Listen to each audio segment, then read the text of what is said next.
굉장히 놀라운 일입니다. 그렇기 때문에 12월 12일 대통령 담화문에서 선거관리위원회 중앙 서버 문제를 얘기한 것 자체는 굉장히 의미심장한 거다. 이렇게 볼 수 있는 겁니다.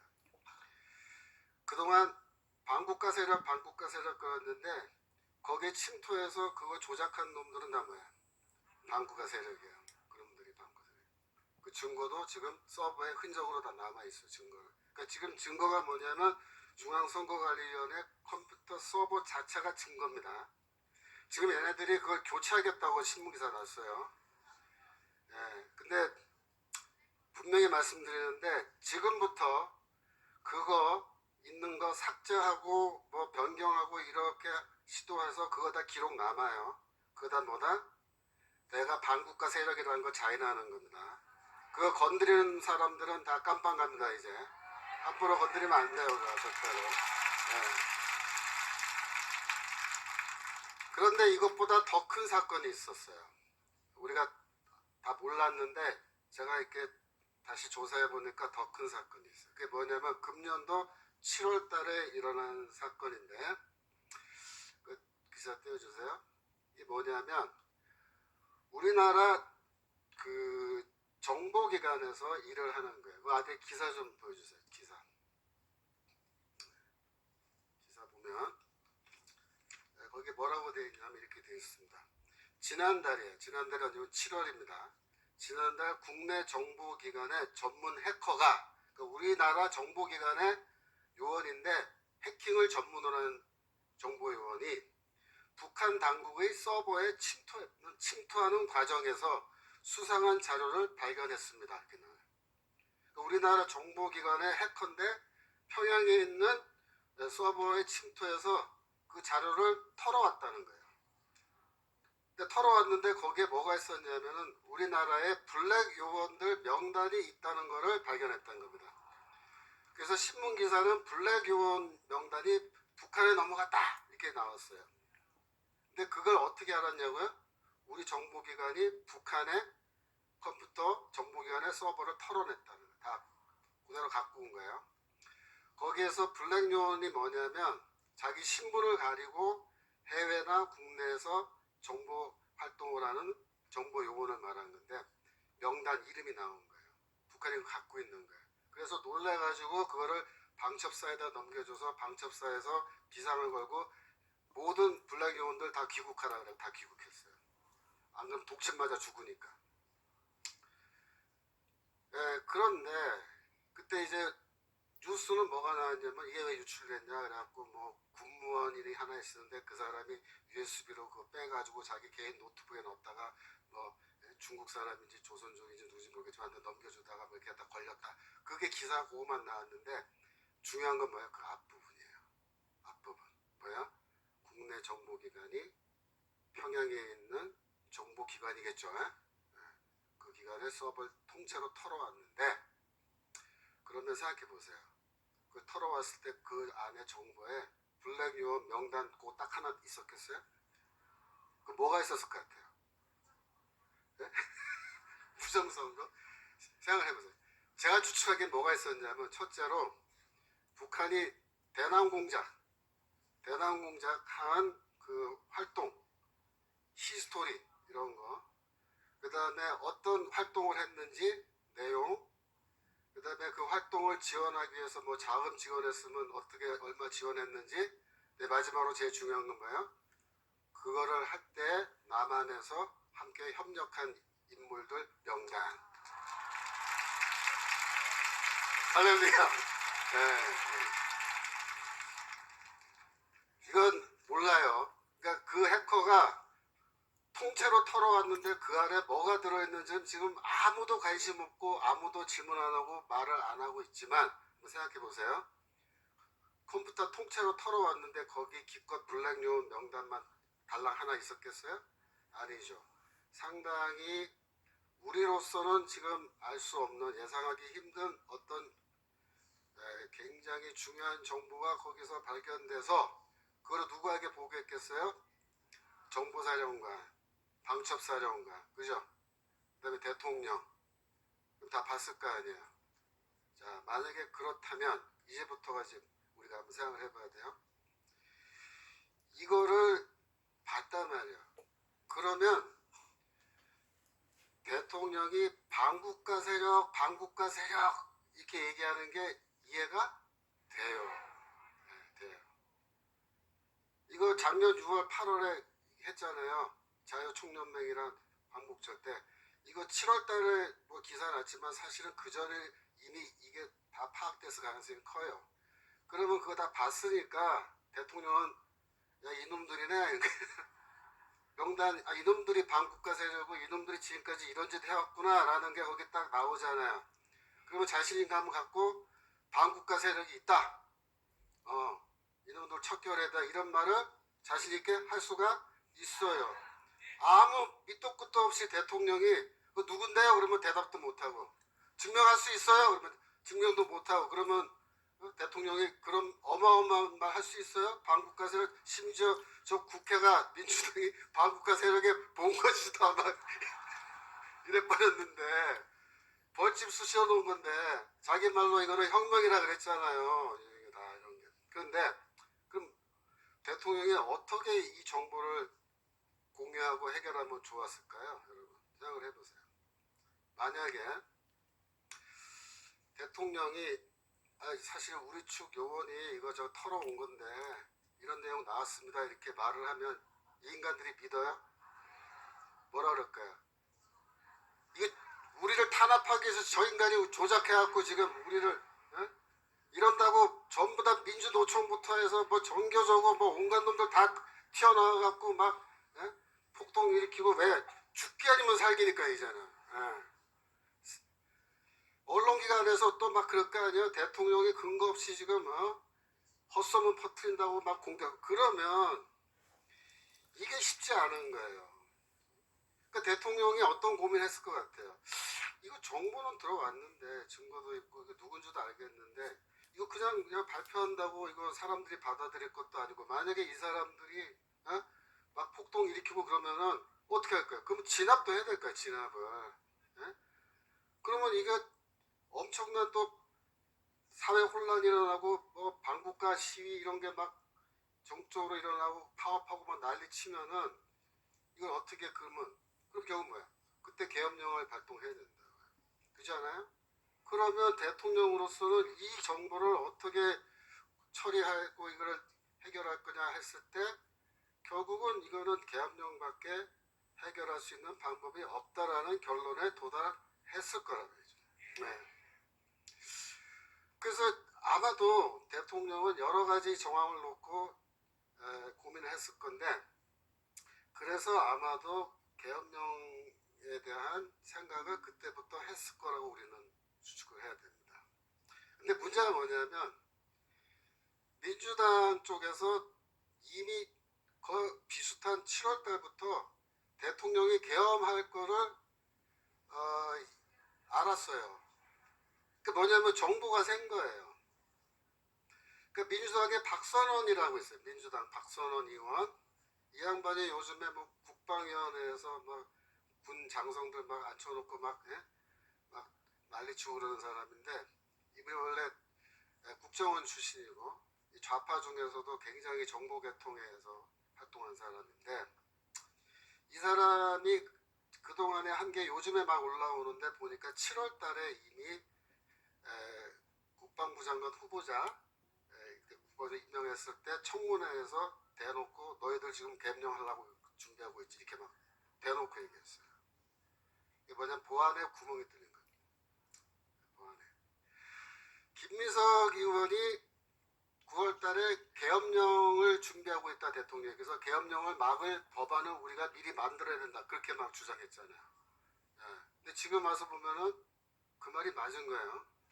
그리고 정보가 센 거예요. 그러니까 그때 그 얘기가 딱 나왔을 때 대통령 입장에서 어떻게 했어요? 보안사령관 이런 사람들 이거 벌써 이놈들이 다 예상하고 있네? 구멍이 새고 있는 거예요. 정보가 새고 있고 우리 안에 지금 첩자가 있고 막 이런 거예요. 그러니까 그러면 어떻게 되겠어요? 원래 이 계엄령을 해가지고요. 이번에 보셔서 알지만 이게 군부대가 움직여야 되는데 군부대가 움직일 때 보면요, 영관급 장교가 병사들을 지휘하게 돼 있잖아요. 그죠? 그러면 영관급 장교들, 소령, 중령, 대령까지는 허심탄회하게 얘기할 수 있어야 되거든요. 야, 우리 지금 계엄령해야 되고 이런 상황이니까 우리 하자. 설득하고 그래서 오케이 하면 이제 하는 거예요. 근데 이 지휘관, 각 부대 지휘관들 영관급한테까지 얘기를 하면 이게 정보가 더 빨리 새버린 거예요. 이게 도저히 못해. 그러니까 결국은 영관급 장교들한테 자세한 전후 관계를 설명을 미처다 못하고 대체로 준장부터, 그죠? 별 다른 사람들.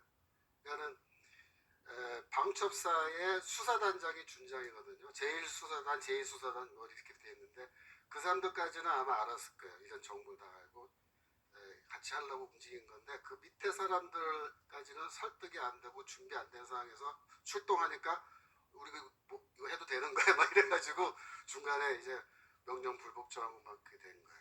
계엄령이 제대로 진행되지 못했는데 그 정황은 그렇습니다. 제가 보기에. 아시겠죠? 자, 그런데 이제부터 중요해요. 여러분 지금 솔직히 대통령이 탄핵된 게 아니에요. 탄핵 소추안이 통과돼서 대통령 직무가 정지된 것 뿐입니다. 언제까지? 헌법재판소에서 재판을 끝날 때까지. 그것이 인용이든 기각이든 그게 끝나면은 이제 대통령직으로 이제 기각되면 돌아오시는 거예요. 지금 예상은 헌법재판소에서 1월, 2월 중에 재판이 진행될 겁니다. 그죠? 이제 연말 지나고. 대통령께서는 지금 뭐라 그랬냐면은 자기가 변호인단을 꾸리지 않고 직접 변호하겠다 그렇게 얘기했어요. 그러니까 박근혜 대통령 때는 박수. 박근혜 대통령 때는 변호인단 꾸리는 게 힘들었어요. 좀 해달라니까 싫다 그러고 이래가지고 애먹었거든요. 근데 이번에는 꾸리면 뭐 좋긴 한데 대통령이 필요 없다. 내가 직접 하겠다. 왜 그런지 아세요? 자기가 이제 재판을 받을 때 핵심이 뭐냐면 너 왜 계엄령 발표했냐 이렇게 이제 물을 거 아니야. 재판을. 그러면 반국가 세력 때문에 이렇게 한 거다. 누군데?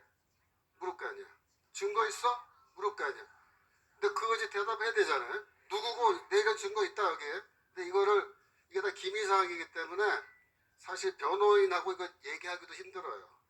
아마 그럴 것 같아요. 그래서 변호인도 필요 없고 내가 직접 하면 된다. 자기가 평생 검사로 살았어요. 그래서 생방으로 하자 이거 생방으로. 왜? 모든 국민들이 다 보고 있는 상황에서 다 까발린다. 이게 지금 뭐냐면요. 제가 지금 이렇게 설명드리는 게 제가 막 뭐랄까 뇌피셜로 막 희망회로 막 돌리면서 그런가요? 그게 아니고 이게 합리적 추론입니다. 지금 모든 증거를 놓고 얘기한 건데 이게 뭐냐면요. 위로부터의 혁명이 시작된 겁니다. 원래 혁명은 위로부터 혁명과 아래로부터 혁명이 있는데 우리는 옛날부터 아래로부터 혁명을 하고 있었어요. 오늘도 하고 왔어요. 그런데 이 아래로부터의 혁명이 좀 힘들어요. 이게. 근데 이번에는 어떻게 되냐면 위로부터의 혁명이 시작된 겁니다. 왜? 대통령이 그랬잖아요. 이거 건드리면 혁명이야 그랬잖아. 건드렸단 말이야. 혁명이 시작하는 거예요. 그래서 제가 그날 밤에, 그러니까 3일날 밤에 사실 계엄령 발표되고 제가 새벽까지 잠을 못 잤어요. 자면서 이런 생각, 저 생각, 대체 대통령이 뭔 생각을 하고 있는지 제가 고민이 돼가지고 저는 처음에 어떻게 생각했냐면 대통령이 분신자살 하려고 그런 건가 그랬어요. 옛날에 운동권에도 분신자살 했잖아요. 자기 생명으로 메시지를 주는 거예요. 이거 그건가? 근데 그걸로는 한 번 끝나면 안 되는데 못 알아듣는 사람 많을 텐데 그죠? 그래서 그날 밤에 뭐라 생각했냐면 그러면 결국 탄핵받고 탄핵 소추돼가지고 헌법재판소에 가서 하고 싶은 말 다 하려고 그런 건가? 그래서 그날 밤에 그래서 이 혁명은 이제 시작된 거예요. 여러분, 이 혁명에 1, 2, 3, 4막이 있습니다. 1막은 지금 끝났어요. 이제 거의 끝나가요. 1막이 뭐냐면 계엄령 선포하고 이제 난리 친 거예요. 민주당 애들 막 벌집 쑤셔놔가지고 반란 수개다 어쩌다 그게 난리가 난 거예요 지금. 이게 1막이고 2막이 뭐냐면 헌법재판소가 2막입니다. 만약에 대통령이 기각돼가지고 무죄 판결 받고 대통령직에 돌아오면 그게 3막이에요. 3막은 뭐냐면요, 대규모 체포작전입니다 이제. 대통령이 뭐라 그랬어요? 반드시 척결하겠다고 자기 믿어달라 그랬잖아. 기다려달라고. 3막이 그거고, 대청소야 대청소. 대한민국 대청소. 그 다음에 4막은 뭐냐면은 다시 재건설입니다. 재건설. 이 4막짜리 드라마예요. 그래서 우리가 지금 1막 지금 끝나가는 대목에 있는데 어깨가 이렇게 처져가지고 이러고 집에 가면 되겠어요? 네? 지금? 앞뒤 아직 4막이 남았는데 2막도 안 시작했는데. 네. 그래서 여러분은 그저께 14일날 대통령 짤막하게 담아했는데 뭐라 그랬냐면 이렇게 말씀하셨어요. 저는 지금 잠시 멈춰서지만 지난 2년만 국민과 함께 걸어온 미래를 향한 여정은 결코 멈춰서서는 안 될 것입니다. 저는 결코 포기하지 않겠습니다. 저를 향한 질책, 격려와 성원을 모두 마음에 품고 마지막 순간까지 국가를 위해 최선을 다하겠습니다. 내가 갑자기 대통령이 된 것 같은 잠깐이다. 12월 12일자 담화문에 뭐라고 말씀하셨냐면, 자 보세요. 12월 12일자 피와 땀으로 지켜온 대한민국, 우리의 자유민주주의를 지키는 일에 모두 하나가 되어주시길 간곡한 마음으로 호소드립니다. 저는 마지막 순간까지 국민 여러분과 함께 싸우겠습니다. 국민 여러분에 대한 저의 뜨거운 충정만큼은 믿어주십시오. 네, 믿어줘야 돼요. 믿어줘야 돼요. 자, 우리 대통령이 위로부터 혁명하고 있고 우리는 아래로부터 혁명실까지 해왔는데 위아래가 이제 만납니다. 만나서 이게 성공할 때 어떤 결과가 오느냐, 제가 그걸 말씀드리겠어요. 성공해서 대통령이 다시 복직되고 3막이 시작되면 어떤 결과가 올까요? 첫 번째, 2020년 총선 무효입니다. 2024년 총선도 무효입니다. 그러면 지금 현재 민주당 다 해산해야 돼. 민주당만 해산된 게 아니라 국민의힘도 해산돼요. 우리 자유통일만 잘못되면 남아. 네. 우리나라의 그 바른사회 시민회의라고 하는 우리 우파 측 시민운동하는 그 기관이 있어요.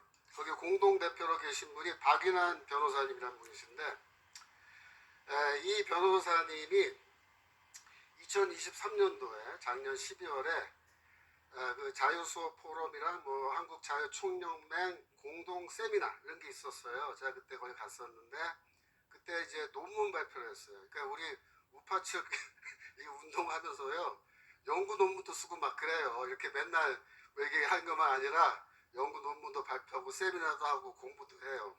그때 이 박인환 변호사님이 발표한 논문 제목이 뭐냐면 문재인 정권 하에서 만들어진 악법과 그 청산 방안이라는 논문이에요. 제가 그날 가서 이제 들었는데 그때 이제 그게 뭐 비공개 세미나라서 많은 분들이 오지 않았어요. 근데 우리가 이제 그 쭉 들었는데 이분이 2020년부터 24년까지 지난 회기죠, 국회. 그때 민주당이 다수당인 상황에서 만든 법안 개수를 모두 다 세봤어요. 도대체 몇 개의 법안을 만들었냐? 몇 개 만든 것 같아요? 맞아. 너무 많이 쓴다. 8,000개는 아니고 정확하게 말씀드려요. 4,025개. 4,025개를 만들었어요. 4년 동안. 1년에 1,000개입니다. 그러면 여러분 생각해보세요. 회기라는 게 국회 회기가 365일 매일 열리지 않아요. 일정 기간에 열렸다 닫혔다 이러는데 휴가도 가고 걔네들이 1년에 1000개 정도를 통과시킨 겁니다. 가능합니까? 이게 상식적으로 불가능해요. 왜냐하면 100한 뭐 60명인가 80명 안 되죠. 100몇십 명 국회의원이 잠도 안 자고 맨날 1년에 1000개씩 만들어내 1인당에. 그러니까 이거는 국회의원 보좌관이 아무리 많아도 그렇게 많은 법안을 1년에 1000개씩 만들어서 통과시키는 게 불가능한데 이거 했어요. 무슨 뜻인지 압니까? 법안 만드는 공장이 따로 있는 거예요. 제가 그 얘기를 했어요. 이거는 법안 만드는 공장이 따로 있고 거기서 법안을 만들어서 국회의원들한테 던져주는 거다. 너는 이거 통과시키고 너는 이거 통과시키고 이거 던져주는 거야. 그러니까 1년에 1000개씩 하는 거예요. 하루에도 뭐 열 몇 개씩 막 통과되는 거예요. 20개씩, 30개씩. 이게 정상이 아니에요. 그런데 더 웃기는 게 기가 막힌 게 뭐냐면 지방의회에서 만든 조례까지 세봤어요. 몇 개냐면 82,605개입니다. 82,605개. 자, 그래서 이 논문 발표하고 이제 토론하는데 뭘 토론했냐면 그러면 그 다음에 4.15 총선, 지난번 총선 때 만약에 국민의힘이 다수당이 되면 이 국민의힘이 이 4025개의 민주당이 만든 악법들 일일이 다 폐지하든지 아니면 독소 조항만 골라내서 그 조항만 삭제하든지 둘 중 하나야 되는데 그러면 국민의힘이 다수당이 되면 그걸 해낼 수 있겠느냐 질문한 거예요. 대답은 불가능하답니다. 안 된다. 왜? 국민의힘이 이런 관심도 없고 놈들이 이거 읽을 놈들도 아니라는 거예요. 네? 안 된다는 거예요. 그러면 이 4025개 이거를 어떻게 하겠냐 이 법안들을. 네? 그래서 이제 제가 물은 거예요. 박인환 변호사님한테.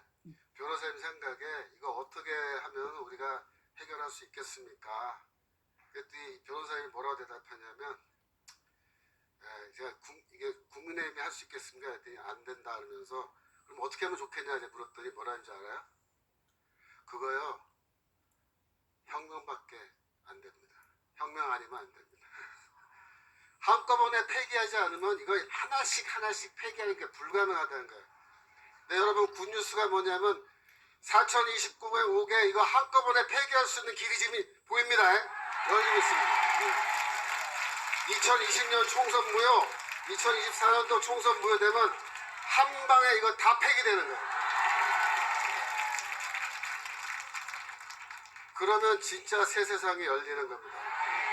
이거 다 폐기되고 역사를 새로 쓰고 그 다음에 윤석열 대통령은 대한민국 역사에서 가장 위대한 대통령으로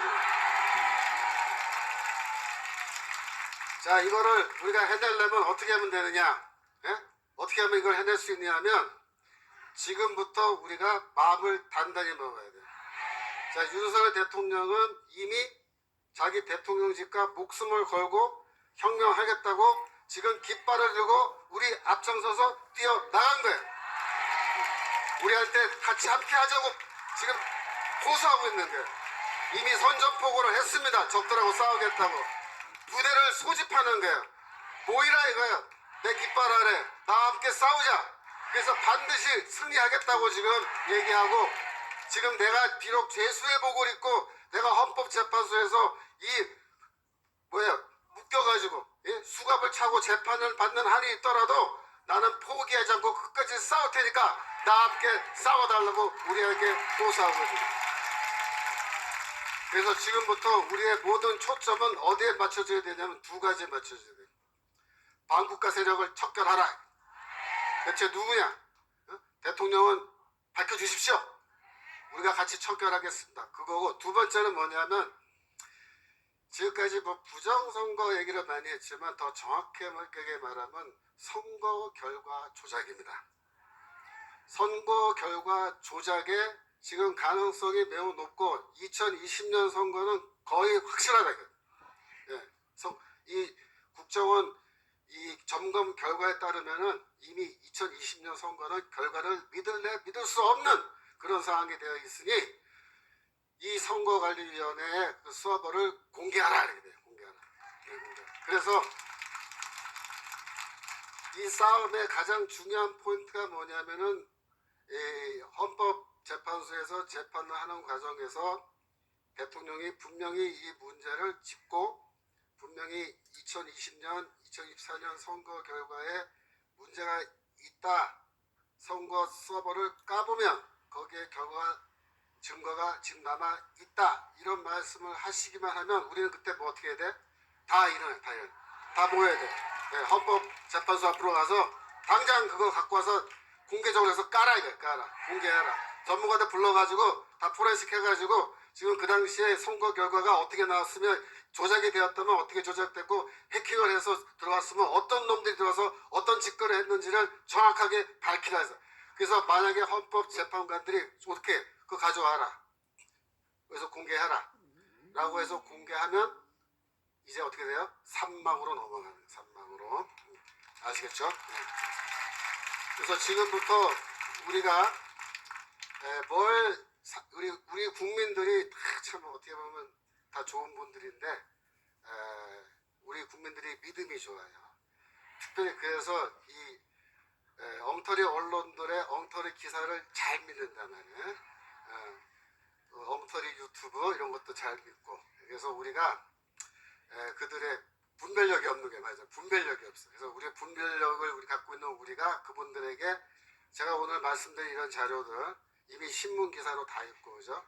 이거 다 제가 다 공개해 드릴 수 있으니까 이런 거 다 보여드리는데 그래서 특별히 중요한 게 작년도 국정원에서 선거관리위원회 서버 다 조사한 거 포렌식한 그 결과 그거에 기초해서 대통령이 이런 말씀을 하신 것이 어떤 의미가 있는지 그래서 잘 설명을 해줘야 돼. 설명해줘서 모든 국민들이 맞다.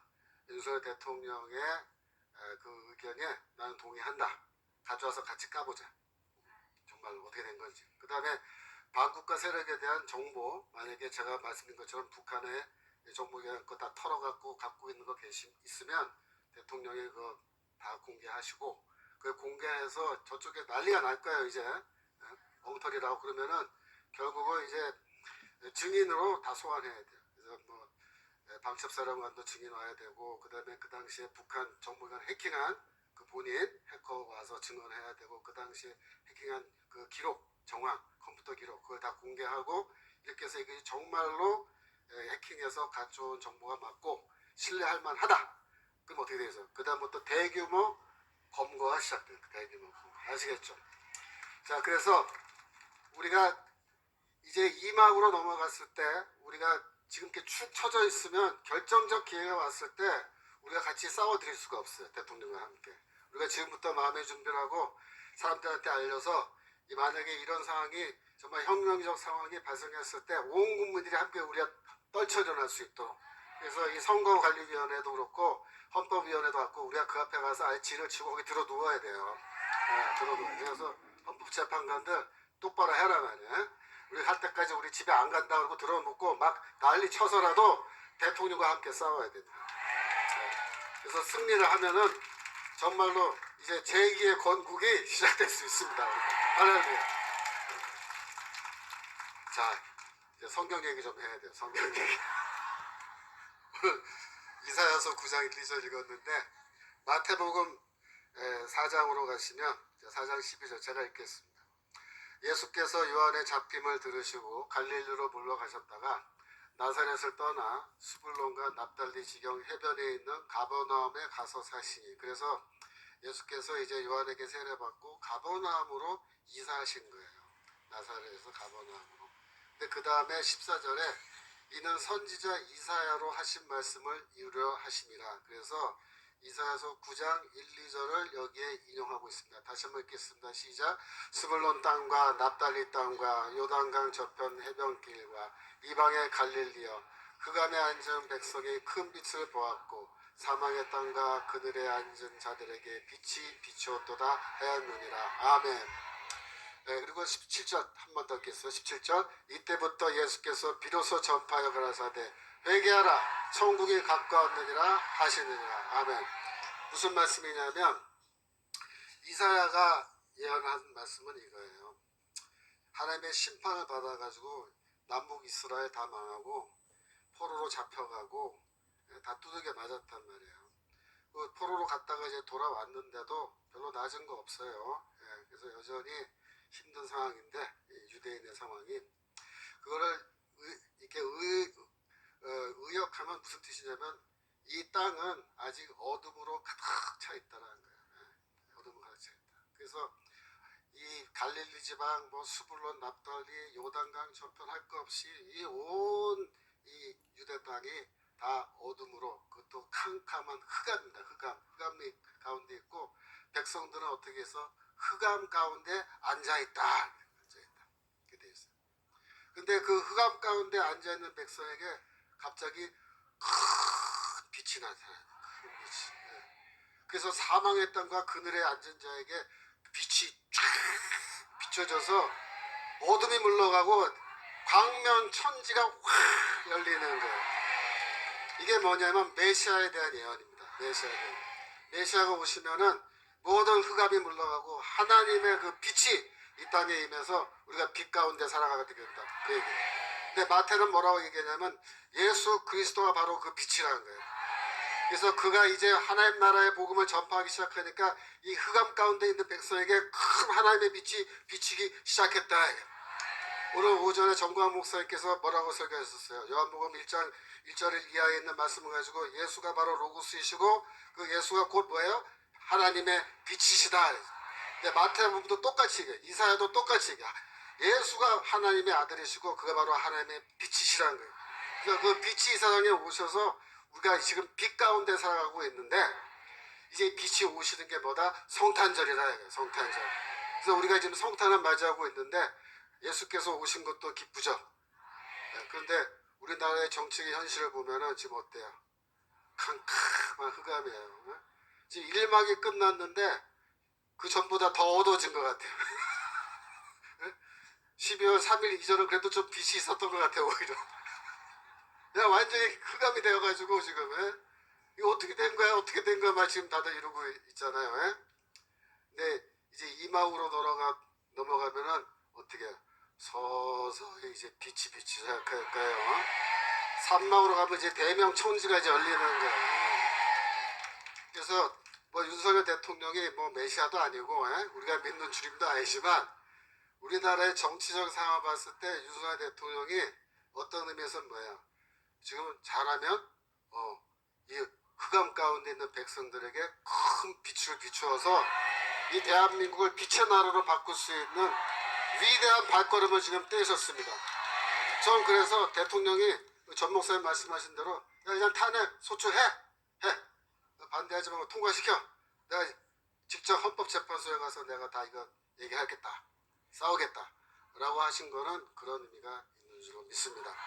그래서 그런 의미에서 우리는 지금 예수 그리스도께서 비춰주시는 우리 영적인 빛뿐만 아니라 우리 윤석열 대통령이 좀 아무래도 목이 좀 말랐어요.